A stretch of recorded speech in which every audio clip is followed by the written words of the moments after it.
Hello everyone, in today's video, I'm going to show you how to fix Rust service not loading in the menu. First, make sure Rust servers are online and not under maintenance. If official servers are down, community servers may still work. After that, close Rust completely. Now, exit Steam by right-clicking on Exit. Here, reopen Steam and launch Rust again.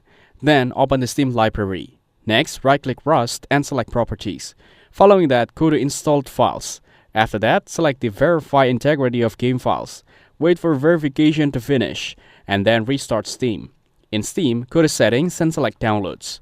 Now, click Clear Download Cache. Then, Steam will restart automatically. Next, open Windows Security.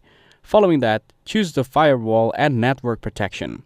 Here, allow rustclient.exe and steam.exe through the firewall. Temporarily disable the antivirus and test the server login again. After that, open Steam. Now reach the settings and select Downloads. Next, change download region to a nearby location.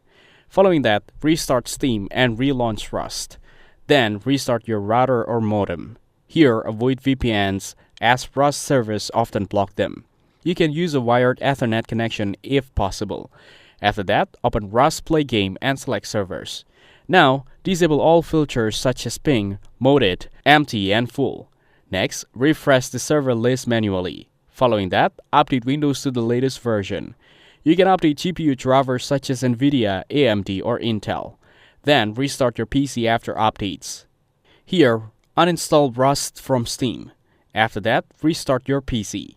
Lastly, reinstall Rust and launch again.